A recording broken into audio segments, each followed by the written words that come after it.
사전에 좀 양해의 말씀을 드리면 지금 제가 말씀드리는 내용이 여기 계시는 분들을 조금 불편하게 하는 내용이 있을 수도 있습니다. 이거 전적으로 광양 지역사를 공부하고 있는 개인적인 생각이니까요. 먼저 양해의 말씀 부탁드립니다. 여러 번 얘기가 나왔습니다. 우리 중상승 상사자 습등이 반출되는 것이 결정되는 날은 1931년 12월 17일 오가 게이게치라는 일본의 설계를 담당하는 건축 기술자였어요. 이 사람이 와서 재조사를 하고 경성에 운반하기로 결정한 날짜가 바로 이 날짜입니다. 그리고 이건비를 건립하게 되는데요. 현재 우리 중흥사 경내에 위치하고 있습니다. 3층 스탑 옆에요. 이렇게 노란색 표시된 비가 이건비입니다. 그동안 학자들이 왜인지 모르는데 이 이건비에 크게 주목하지 않았는데요. 저는 이 이건비에 굉장히 주목을 합니다. 선생님들 가지고 계시는 리플렛 자료 보시면 이 자료가 나와 있습니다. 정면에는 중상승 쌍사 습등이라고 적혀 있고요. 이 뒷면을 보면 이렇게 적혀 있습니다. 소화 6년 1931년입니다. 12월 경성 조선 총독부 박물관 내로 이건함 조선 총독부라고 분명히 돌에다가 새겼습니다. 이 말은 조선 총독부가 이 습등을 훔쳐간 것이 아니고 여러 가지 이유로 서울로 이건해 갔음을 얘기합니다. 이 부분에 대해서는 일제가 조선 총독부가 한 일이지만 우리가 인정을 해야 됩니다. 절대로 훔쳐간 것은 아닙니다. 이건해 갔습니다. 돌에다가 새겨서 위치까지 정확하게 했는데 이건비는 그동안 워낙 작은 비석이다 보니까 여러 차례 옮겨 다녔습니다. 최근에도 이 앞뒤가 바뀌기도 했습니다. 그래서 지금 이건비가 있는 저 위치가 습등이 있었던 원래의 위치는 아닙니다. 다음 서울로 가서요. 경복궁 자경전 앞에 쌍사습등이 있는 모습이고 오른쪽 사진은 안개편에서 찍은 사진인데 저 습등의 뒤편에 조선 총독부 건물이 보이죠. 조선 총독부 건물이 1926년에 세워지거든요. 그러니까 1931년 12월 17일 이후에 서울로 가서 1932년에 경복궁 자경전 앞에 있는 모습입니다.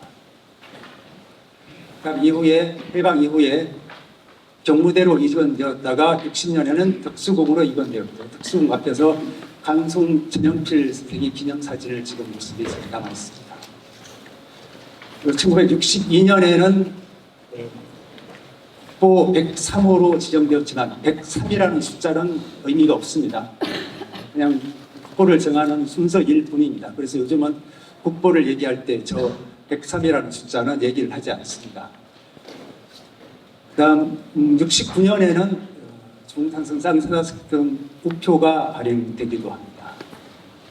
72년에는 국립중앙박물관으로 이관이 되었으나 국립중앙박물관 야외 전시장에 있는 장면을 사진으로 확인할 수 있습니다. 그리고 1960년에는 호남 지방의 반출 문화재 반환 사업의 일환으로 국립 광주 박물관으로 이겁니다. 저는 이 호남 지방의 반출 문화재 반환 사업에 주목을 하고 있습니다. 뒤에서 다시 한번 말씀드리도록 하겠습니다. 그다음 이 습등을 돌려받기 위해서 우리 광양 시민들이 그동안 노력을 해왔죠. 그 과정을 반환사라는 제목으로 제가 정리를 해봤습니다. 습등 반환 운동의 기록으로 제가 찾은 기록으로 가장 오래된 기록은 1983년에 나온 광양 분지입니다. 학생들이 잘 아시는 이균영 선생님께서 이 광양 분지를 편찬하는 작업에 주도적으로 참여를 하셨고요. 그래서 1980년대에 나온 분지 중에는 전국에서 가장 수준이 높은 분지로 알려져 있습니다. 그 1983년 자료를 보시면 광양의 많은 사람들은 다음 두 가지 주장을 계속하여 왔다라고 얘기하고 있죠. 그러니까 1983년 이전에 벌써 습등 반환 운동이 있었다는 겁니다. 첫째, 쌍사자 습등을 원래의 위치, 즉 3층 스탑 자리인 광양 중흥사에 복원하여 달라는 희망이다. 그리고 두 번째는 국보에서 보물로 격화된 3층 스탑의 격상을 희망한다라는 내용을 담고 있습니다. 그리고 2009년, 2013년, 2021년 석등을 반환하기 위한 노력이 계속됩니다. 그리고 마침내 2021년 12월 16일 약 2년 전이죠. 그때 학술 대회도 열렸고요. 그리고 그 학술 대회 전에 광양 중흥산성쌍사석등 환수위원회 발대식이 이 자리에서 2년 전에 열렸습니다. 그리고 오늘 다시 2023년 12월 22일 중흥산성쌍사석등 이번에 이름이 환수가 아닌 반환이 아닌 제자리 찾기라는 사업 이름을 바꿔서 선포식을 진행하고 있습니다. 아까 시장님께서 말씀하신 것처럼 반환, 환수라는 약간은 부담스러운 단어보다는 제자리 찾기라는 단어는 아주 좋은 단어인 것 같습니다.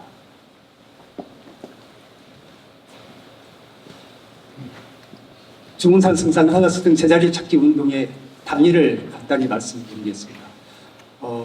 조금 전에 말씀드린 것처럼 31년 12월 달에 이건 과정, 그리고 해방 이후에 경부대 특수공 국립중앙박물관, 그리고 90년에 국립광저박물관으로 이건되는 과정에서 단 한 번도 우리 광양 지역민의 의견이 반영된 적은 없습니다. 모든 분이 공감하는 것처럼 문화재 보존의 절대 원칙은 원형 유지와 원위치 보수입니다. 다행히 우리 중흥산성상사석 등은 여러 곳을 전전했지만 원형을 완벽하게 유지하고 있습니다. 단 원위치를 잃은 상황이잖아요. 그래서 저는 아까 제가 말씀드렸던 호남지방 반출문화재 발안 사업을 벤치마킹해서 이제는 광양문화재, 광양 반출문화재 발안 사업을 추진해야 될 시기라고 생각합니다. 한 가지 우리가 반성해야 될 것은 지금까지 40년 이상 우리 지역에서 중산성 쌍사수 등 반환운동을 전개하였지만 뚜렷한 성과가 없었다는 것을 인정해야 된다고 생각합니다. 그래서 오늘 이 선포식을 통해서 지금까지와는 다른 새로운 방법을 찾는 그 출발점으로 삼아야 된다고 생각합니다. 그래서 그 과제, 새로운 출발점의 과제로, 이건 전적으로 저희 개인적인 생각입니다. 세 가지 정도를 제가 말씀드릴 거예요. 먼저 석등의 정확한 위치와 사찰명을 찾아야 됩니다. 지금까지 많은 분들이 석등의 위치만을 말씀하셨는데요.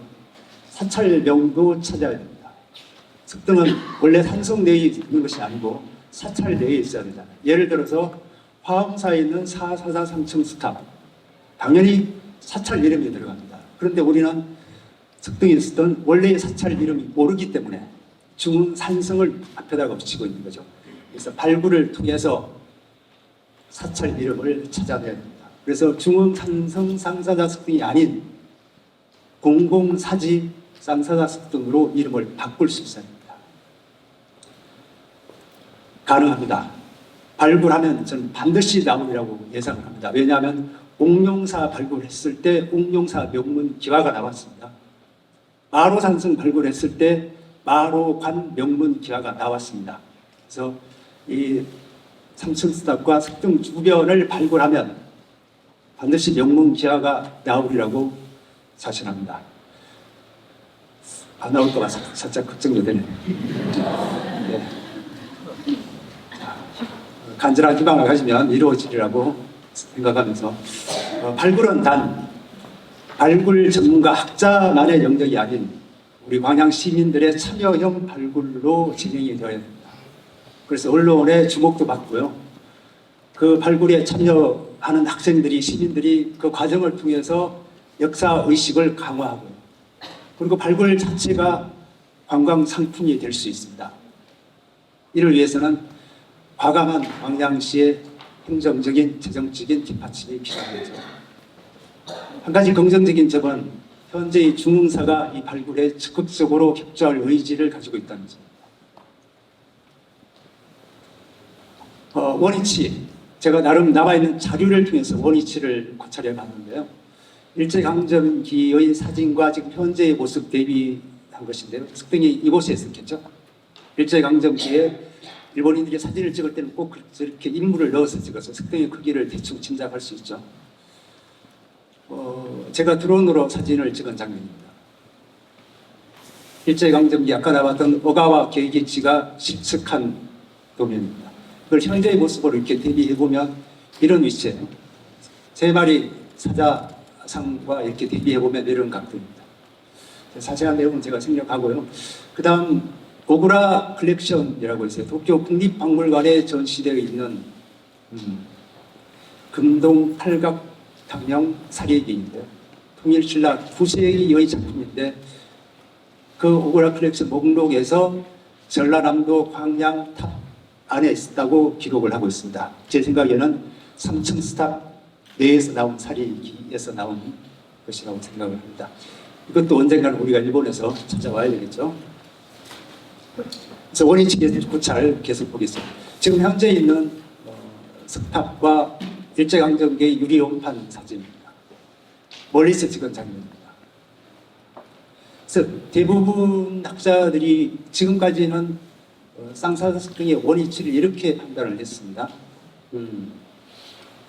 가까이서 보면요, 여기 석탑이 있고 다음 석등이 있고 지금 제 방에 있는 곳에 법당 대웅전이 있었을 것으로 이렇게 동향을 하고 있었을 것으로 추정을 하는데요. 제가 찾아본 자료에 의하면 이러한 방향이 아니고요, 남향을 하고 있었습니다. 석탑이 있고 석등이 있고 대웅전이 있는, 그래서 현재 중흥사에 천불전이 있는 자리에 대웅전이 있었고 그 석탑 사이에 석등이 있었으리라고 저는 그렇게 추정을 합니다. 제가 그렇게 추정하는 근거는 일제강점기에 남아있는 시측도에 이렇게 남아있는 겁니다. 그래서 2024년 계획에 광양시에서 시구를 지금 계획을 하고 있는데 시굴만으로는 이 전체 대웅전이 있는 자리까지 발굴을 할 수가 없습니다. 그래서 현재의 시굴은 2024년의 시굴은 전면 발굴을 위한 시굴이어야 합니다. 그래서 2024년에 시굴 조사한 이후에 2025년에는 반드시 전면 발굴 조사를 해서 사찰명이 적힌 명문기와 그리고 석등의 원위치를 찾아낼 수 있어야 됩니다. 과제 두 번째입니다. 지금까지 광양 관내에서 여러 차례 발굴을 했죠. 많은 유물이 축조되었는데 단 하나 한 점의 유물도 우리 광양에서 보관하지 못하고 문화재 관련 기관 또 발굴 기관이 기속되어 있는 상황입니다. 이유는 간명합니다. 우리가 그 유물을 보관할 장소가 없기 때문입니다. 그래서 시립박물관 반드시 건립해야 됩니다. 그래서 유출된 문화재를 제자리로 찾아와야 되고요. 앞으로 광양에서 발굴된 유물은 광양에서 보관하기 위해서는, 그리고 시민과 학생들에게 역사 교육을 하기 위해서는 시립박물관이 반드시 필요합니다. 만약에 내년에 중흥산성 경내를 시골 조사했을 때 국보급 문화재가 또 나갔다. 어떻게 될 것 같습니까? 우리 광양에서는 보관할 장소가 없기 때문에 다시 국립박물관으로 갑니다. 어쩔 수가 없습니다.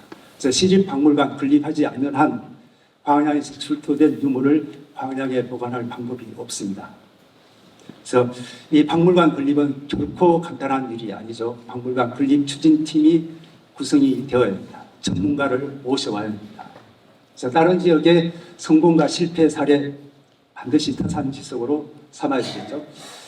지금 포항시립박물관에서 최근에 23년 11월 달에, 지난달이죠, 포항시립박물관 건립을 허락을 받았습니다. 이제 본격적으로 추진해서 2027년에 준공을 목표로 하고 있습니다. 동영상 잠깐 보겠습니다.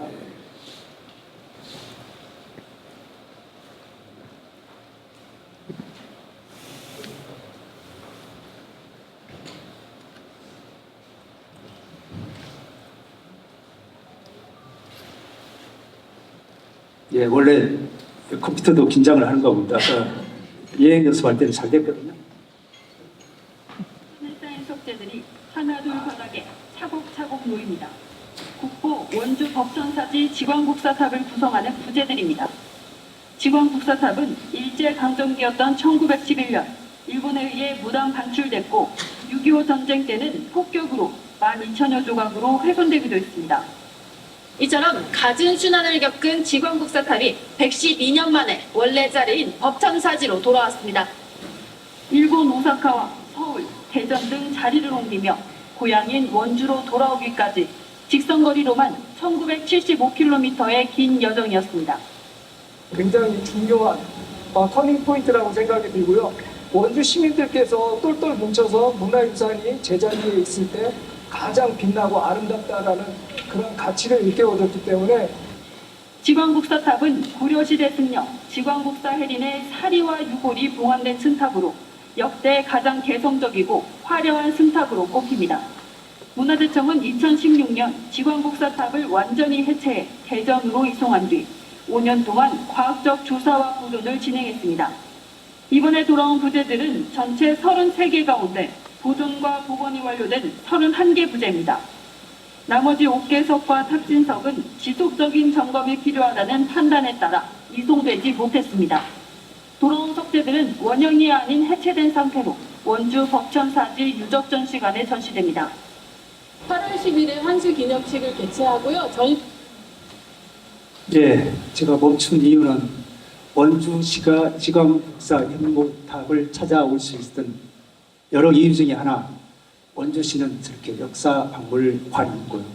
관장님 주도하에 치밀하게 계획했기 때문에 가능했던 겁니다. 그래서 우리도 여기에서 많은 부분을 벤치마킹 해야 됩니다. 과제 세 번째입니다. 문화재청과 국립박물관이 돌려주지 않은 이유 중에 하나가 유지 관리를 주장하잖아요. 유지 관리를 할 능력이 없다라는 주장을 하니까 우리가 유지 관리할 능력이 있다라는 걸 보여주면 되는 거죠. 그래서 문화재청과 국립박물관에 저는 무한 감동을 안겨줄 정도로 우리가 노력해야 된다고 생각합니다. 그래서 문화재 당국을 때로는 문화재 당국에게 사정하고, 때로는 설득하고, 때로는 공공화해야 한다라고 하는데 그 각자가 생각해 보시면 그래서 호남 지방의 반출 문화재 반환 사업을 모델로 해서 지금 이 순간부터는 광양의 반출 문화재 제자리 찾기 운동을 시작해야 한다고 생각합니다. 이제 마지막 습근 귀향의 그날을 위해 이러한 내용을 희망하고 소원한다는 내용을 적어봤습니다. 이상 발표 마치겠습니다.